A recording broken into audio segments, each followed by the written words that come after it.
What's up, y'all? Welcome back. Welcome back to my channel.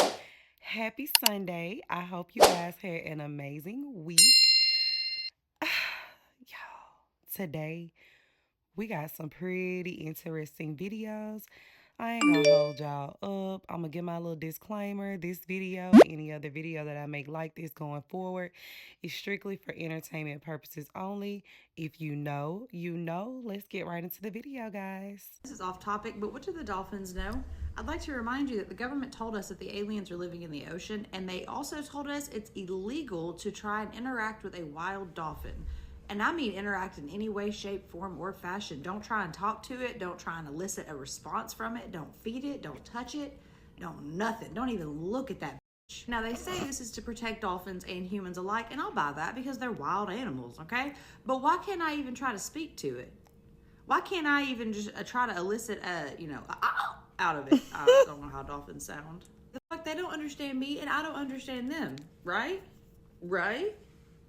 It is a felony to even attempt this behavior. There's even a snitch line for it. Dolphins are too smart. They are self-aware. They have shown signs of empathy because they'll help out other creatures, including human beings. They can communicate amongst themselves in a language that we don't understand at all. It's the clicks and you know what I'm saying, those high-pitched noises. Some of them our ears can't even pick up on. They are the second smartest creature on Earth behind us. Do they have a conscience? They live in an environment that we haven't explored 80% of. We don't know 80% of what's down there in that ocean, but you know who does? Dolphins. And we are not allowed to talk to them. I'd like to know why that's a felony. This might be off topic, but did you know that a dolphin and a human fell in love back in the 1960s? Yeah, during a NASA study of dolphin to human communications, there was a dolphin named Peter and a human named Margaret. Now, Margaret lived inside the facility where this study was being done, so she lived with Peter 24/7. She was around this dolphin. She said that at some point in time during their language experiments, Peter started getting very excited and was very interested in her body. It was going from 6 to midnight often. So she would put him back in the tank with the female dolphins so that he could get his, he could satisfy himself. He didn't like that. He would rage and try to get out of the tank. Okay, get back to Margaret. So Margaret said she would put him back in the tank with her, and he would rub himself on her feet or her legs or her hands. And she said that he was kind of hard to work with and do the language experiments when he was excited like that. So she would just let him satisfy himself so they could get back to their work. This study was up. It took a turn when they started giving LSD to Margaret and the dolphins, so NASA pulled their funding. That's a whole nother story, though. Anyways, when NASA pulled funding from it, they had to shut down the project, so Peter and Margaret were separated. 2 weeks after they were separated, Peter went underwater and opened up his blowhole. Dolphin House experiment was an absolutely insane and messed up attempt to try to speak and communicate with dolphins. This guy, John Lilly, thought that he could literally teach dolphins to speak English. And he got funding from NASA to build a huge villa on the island of St. Thomas and got 3 dolphins for the experiments: Peter, Pamela, and Sissy. The 3 of them were from Marine Studios and had been in the movie Flipper. After a while, 22-year-old Margaret Howe showed up at the house wanting to work with the dolphins. She was supposed to encourage the dolphins to mimic human speech, and she started focusing on Peter because he hadn't had any training on mimicking human sounds. She would be like, 1, 2, 3, and Peter would be like, Peter was making some sort of progress, but the work stalled out. Margaret was like, well, we leave every night, and that's a lot of interaction and observation we're missing out on. She proposed that they plaster everything on the top floor and flood it with waist-high water, and she would live up there with Peter. Lily was super into the idea, and over the next months, Margaret stayed in the flooded upper story of the house. She had a desk hanging from the ceiling and had a telephone and a stove and slept on a foam mattress. Meanwhile, Lily started getting really into psychedelics. He was like a full-blown hippie guru guy, and he had a bunch of celebrity friends like Jeff Bridges. Back at the house, Peter was getting really randy and rubbing on Margaret and not paying attention to her lessons anymore. But Margaret started giving him handies so they could get back to focusing on the lessons. She said it was easier to just incorporate that and let it happen, and that's a longer quote if you want to pause. Lily, obsessed with acid, decided he was going to inject the dolphins with it. He thought that if he took some and injected the dolphins with it, then both their minds would be more open and ready for communication. To her credit, Margaret was like, fuck that, and wouldn't let him inject Peter. So while they were upstairs, he went downstairs and injected Pam and Sissy with 200 micrograms apiece. Motherfucker even took a jackhammer to the side of their tank to try to get a reaction out of them while they were dosed.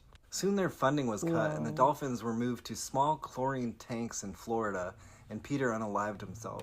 Dolphins have to consciously think to breathe, so Peter just sank to the bottom and held his breath till he was gone. Do you ever think about the fact that it's likely that there are dolphins out there that are way smarter than some human beings are? Have you ever heard of Kelly the dolphin? This is going to blow your mind right now. All right, so this is the Institute for Marine Mammal Studies in Mississippi, right? And one day the trainers there got this bright idea to train the dolphins to clean their own tanks. One day, Kelly the dolphin realized that it didn't matter the size of the trash that she brought the trainers, they would still only give her one fish. This is when Kelly began ripping the trash into multiple pieces in order to get multiple fish out of the trader. And that's just the beginning. One day a bird falls into the tank, right? And Kelly's like, that's never happened. Let me bring it to the trainers and see where this goes. So she brings it to the trainers and they proceed to give her more fish than she's ever gotten in her entire life. Once Kelly learned that giving the trainers a bird gave her more fish than giving them trash did, she started saving some of her extra fish in order to hunt birds. Yeah. Next time she was fed, instead of eating that last fish, she hid it under a rock. And then when no trainers were around, she used it to lure gulls. But what really makes Kelly a real one is the fact that after she mastered this lucrative strategy, she then began to teach the other dolphins how to do it too. She said, there's enough fish out here for everybody. So are you really going to sit here and tell me that this dolphin isn't smarter than some of the human beings that you've come across? Alright, good morning everyone, how you guys doing? My name is Javon, this is my dolphin Yako, and my favorite behavior from Yako is viral. Check out over there. Hello everyone, my name is Ronaldo and this is my beautiful dolphin Zeus. And this is my favorite behavior, the flip.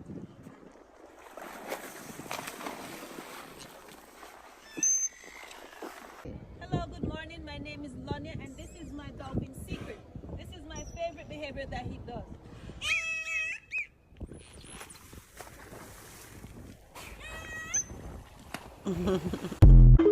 We all know dolphins are intelligent, but a new paper was just published that's the culmination of over 3 decades of research, and it found that dolphins, they do something else that we only know humans to do. Abby, what are you doing? That's baby talk. In this paper, they actually call it motherese, but it's something that moms and really people all over the world do when they're talking to babies, especially their own.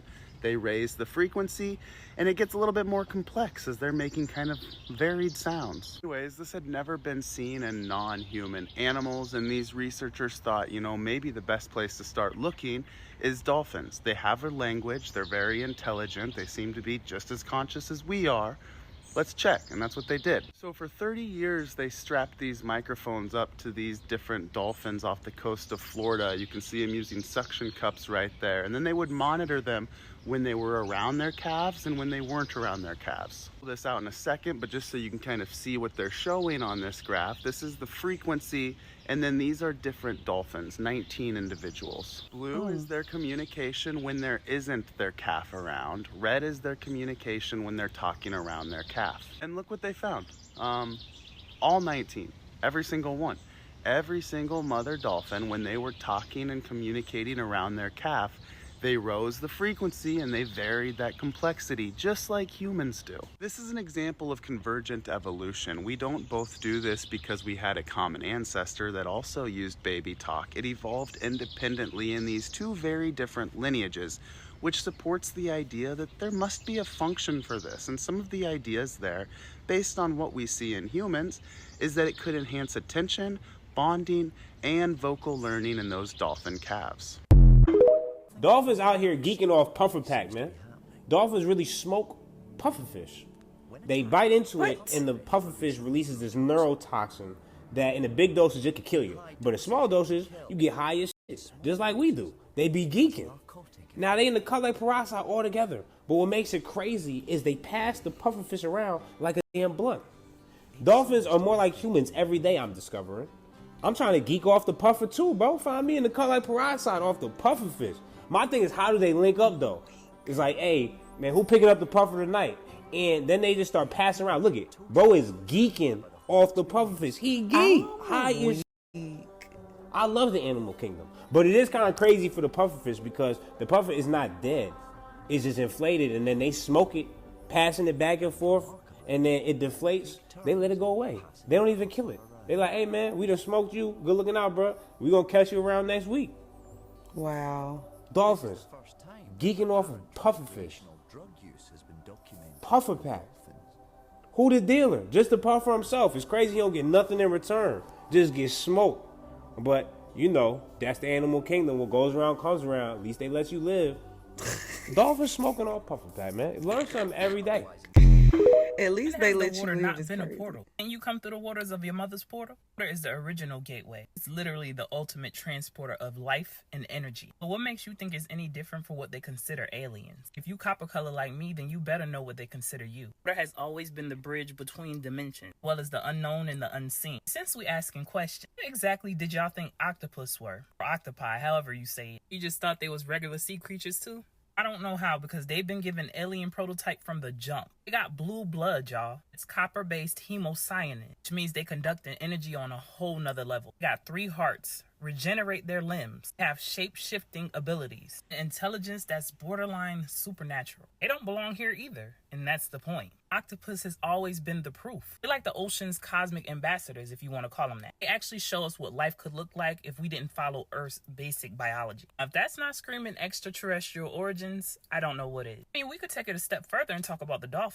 Now, what reason do y'all think it's illegal to communicate with them? These beings operate on a higher frequency, communicate through echolocation, and navigate them waters as if they have Google Maps for the universe. They interact with humans in a way that feels spiritual. Yeah, they kind of otherworldly too. What exactly is a USO? An unidentified submerged object. Y'all can keep thinking they just found this information out. I don't know if y'all know this or not. A lot of times when they talk about dolphins, they talk about how they're always alongside unidentified submerged object, like they're drawn to the energy of the underwater crafts. I wonder why. If the dolphins are the messengers or even the allies for the alien, or they are the alien, or one species of alien. They're the species that bridges the gap between our world and theirs. While we talking about USOs, I know y'all remember them talking about that big object that was in the ocean. It's been moving and grooving down there for a few years now, which I thought it was a big old fish or a submarine or what. I mean, that thing defies all logic, speed, size, and depth. Very supernatural, if you ask me. So in my opinion, heavy on the my opinion, it's the mothership,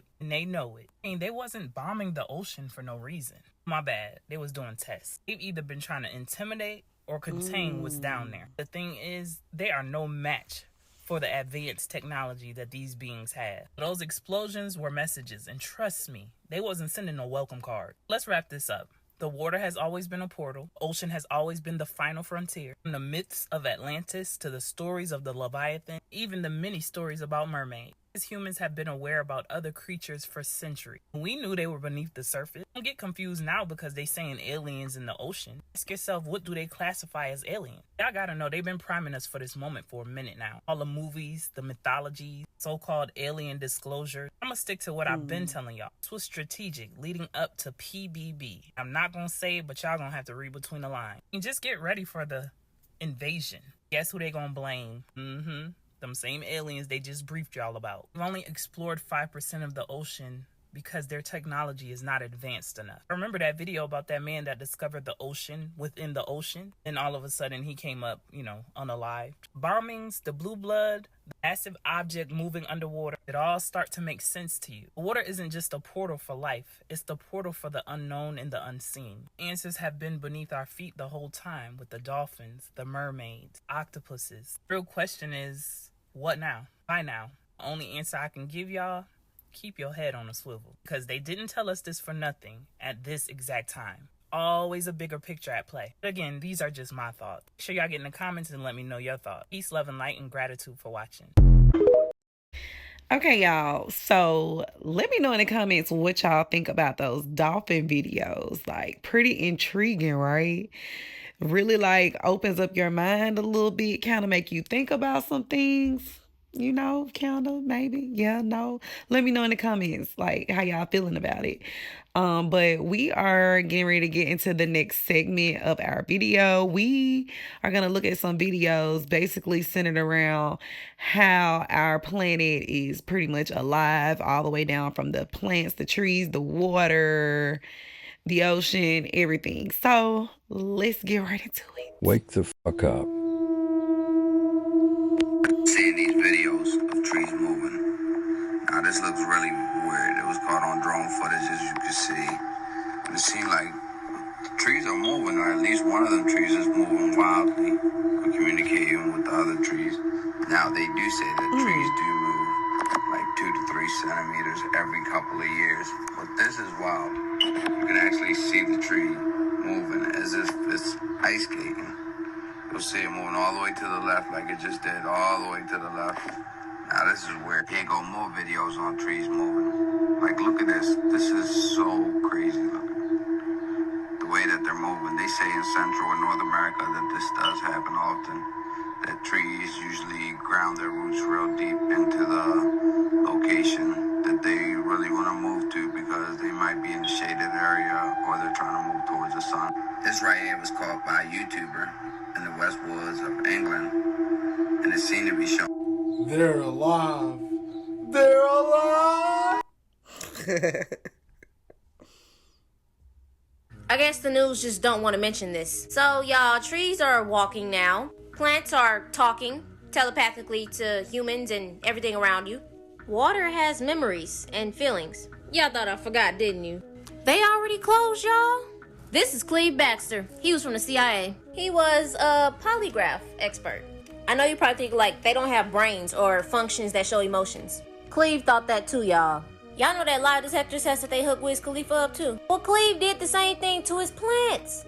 He started thinking, how can I get a reaction out of this plant?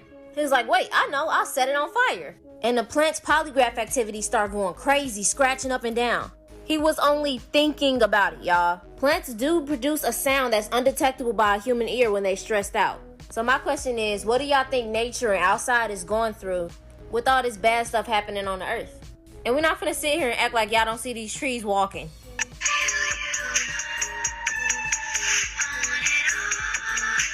In the 60s and even now, y'all really used to make fun of hippies. When they used to say spread peace, spread love, keep the world happy. When they used to be on LSD in nature saying everything was alive, colorful. You know, LSD, what they used to use on MK Ultra patients.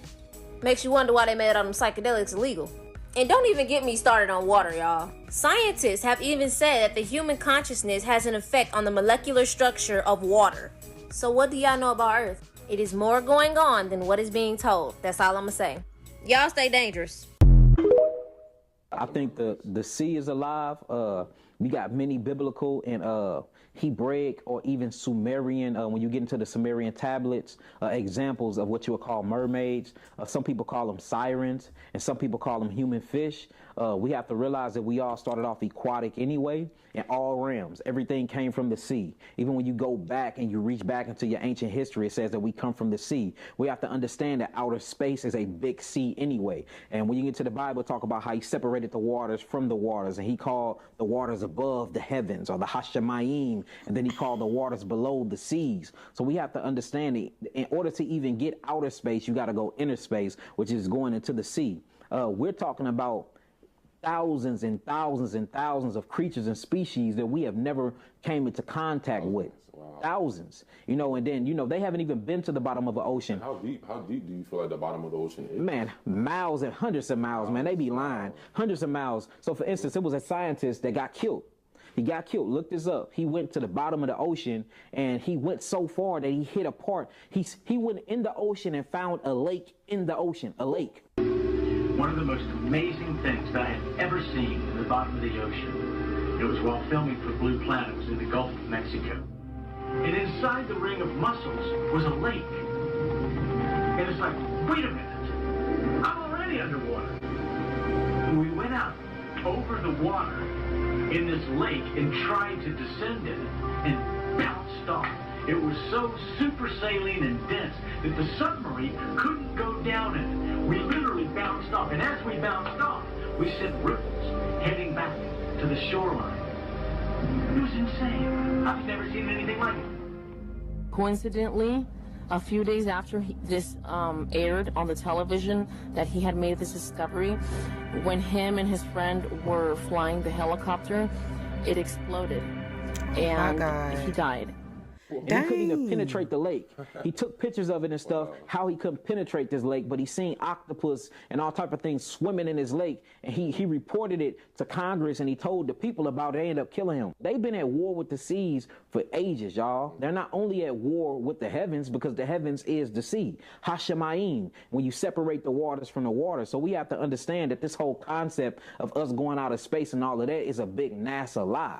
You know, we start off, we have tails, we have gills, the gills turn into lungs, our tails ended up getting shortened, you know what I'm saying? And then we have the primitive gut tube. We start off looking like a seahorse. From the seahorse, we start looking like an alien. From the alien, we start getting these humanoid features. And then after that, you get you actually get the fetus, and then the fetus become the infant become the baby, toddler, then we look like this. But if you look at us when we're actually in that aquatic stage in the womb, we look just like a tadpole. We look just like a seahorse. And mind you, we are literally inside of water in darkness, welling in the primordial waters of the woman's womb for 9 months. Then the water breaks, and then we birth and go forth. So even if you look at us and how we come into existence, we start off aquatic in water.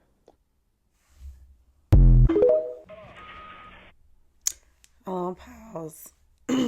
That last part he just said made a whole lot of sense to me, y'all, because we do be looking like baby tadpoles and aliens in the womb when we first conceived. That is crazy.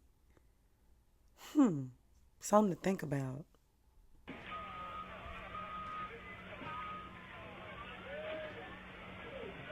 The tree is fighting for its life.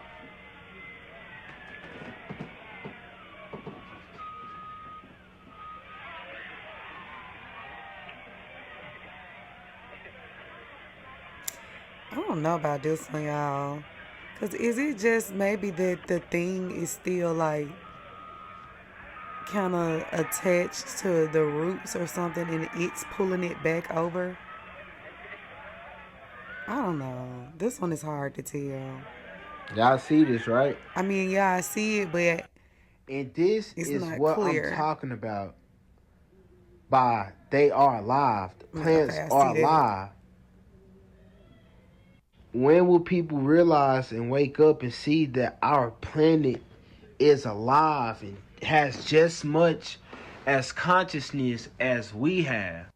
And people really think that we crazy when we go outside and we have a conversation with a tree, or we tell them that trees actually have feelings, they actually have emotions. But that goes to show you that the planet is waking up. I wouldn't be surprised if the planet started fighting back now. Did you know some scientists actually believe planet Earth is a living being? In the 1970s, James Lovelock discovered that Earth behaves much like any other living entity. He discovered that in the same way our body maintains homeostasis through its cells and organs, the Earth maintains homeostasis through its organisms and environment. Basically, in the same way that your body tries to keep itself alive through its internal processes, the Earth also tries to keep itself alive through its own internal processes. And keep in mind, this is something that occurs only with living systems. This means that the Earth is actually a living organism that we are a part of, like cells inside our body. This later came to be known as the Gaia theory, which sees Earth as a complex entity made up of everything that exists on it. In this way, every living thing in connection with its environment forms part of one giant being known as Gaia. You see, every living creature is not just on the Earth, it is the Earth. Every living thing is the life, the breath, and the consciousness of the planet, including ourselves. Now I know what you're thinking. If the Earth is a living organism made up of many other living organisms which work together to create a greater harmony and balance, then why is our Earth such a mess? Well, logically, it's because something has fallen out of the natural equilibrium and balance of the greater whole. The ancient people knew that we were one organism, one interconnected web of life, and that whatever we did to nature or the web, we also did to ourselves. Modern humans tend to forget that because they don't see themselves as part of nature. So if we want to save the planet, we must first remember that we ourselves are the planet. And then, like our ancestors did and like all the other organisms on the planet do, we must find ways to remain in natural equilibrium with our surrounding environment, in balance and in harmony with our greater self. This means taking only what you need and leaving the land as you found it. Simply don't buy more than what you consume and make conscious decisions when you walk around your own body. Switch to a plant-based diet or do anything that helps the larger organism that you're a part of. If each of us finds a way to remain in harmony with our environment, then slowly we will all come back to the balance of the greater whole. Whew, y'all, that last clip was really deep. I don't know, like the math was kind of mathing on that one. Like everything he said made a whole lot of sense. Like, I don't know. But anyway, guys, I'm going to go ahead and end the video right here for today. I hope you guys enjoyed watching just as much as I enjoyed reacting to the videos and putting this together for you guys. I hope you guys have an amazing week. Don't forget to like, share, and subscribe. Hit that post notification bell. And as always, I love you guys. And I will see you guys next time. Bye.